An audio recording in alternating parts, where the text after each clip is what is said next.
Bernard Lusigi, tuelekee Tanzania. Watanzania hawatokoma kuendelea na maandamano liwe liwalo.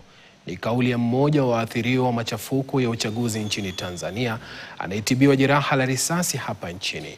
Akizungumza na runinga ya KTN, mwathiriwa huyo anayefahamika kama Kevin Nyamori ameeleza jinsi alivyofyatuliwa risasi jijini Dodoma, Tanzania, na kisha baadaye kukimbilia matibabu hapa Kenya baada ya hospitali za Tanzania kususia kuwasaidia waathiriwa wa machafuko ya uchaguzi. Mwanahabari wetu Hamman Kamariki na mengi zaidi. Wakazike, kwa hiyo tunaandamana ili waweze kuachilia mwili kwa sababu mwili wanayo wao. Sawa?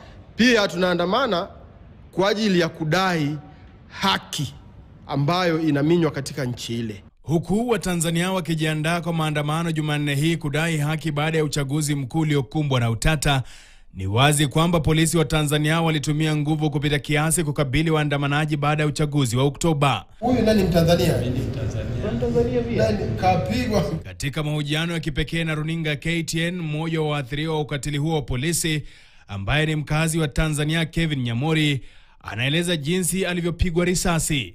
Kwa mtaa ambayo naishi mimi, hata maandamano nadhani hayakufanyika, lakini risasi zilipigwa nyingi sana.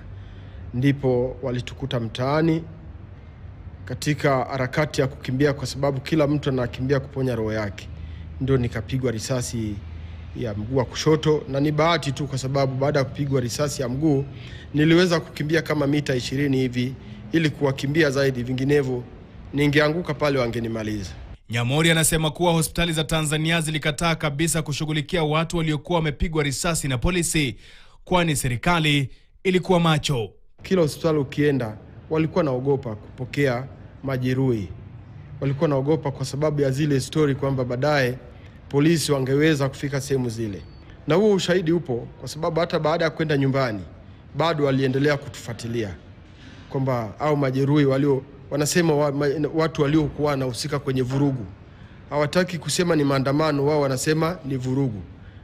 Nyamori ambaye pia ni mwanachama wa CCM anaeleza kuwa polisi walikuwa wakitafuta waathiriwa wote ili kuwazima kabisa wasije wakatoa maelezo ya kile kilichokuwa kikiendelea Tanzania. Tulikuwa tunatafutwa kama wanyama pori, na hii ushahidi upo. Walituma hata viongozi wa nyumba 10 wale 10 cell leaders kule tunawaita wajumbe wa nyumba 10 ili kutafuta waathirika ambao wamepigwa risasi. Ushahidi huo upo, hata ukitaka naweza nikakuonyesha. Na sio hiyo tu, mimi nimefuatwa na OCD na gari la polisi kunitafuta mimi. Wanafuata mpaka majumbani, wanatupiga risasi, wanatufuata mtaani. Baada ya kujitibu nyumbani kwa muda, Nyamori aliamua kufunga safari hadi Nairobi kwa matibabu. Baada ya kucontrol hiyo hali, basi niliweza kufanya mpango ili niweze kuvuka.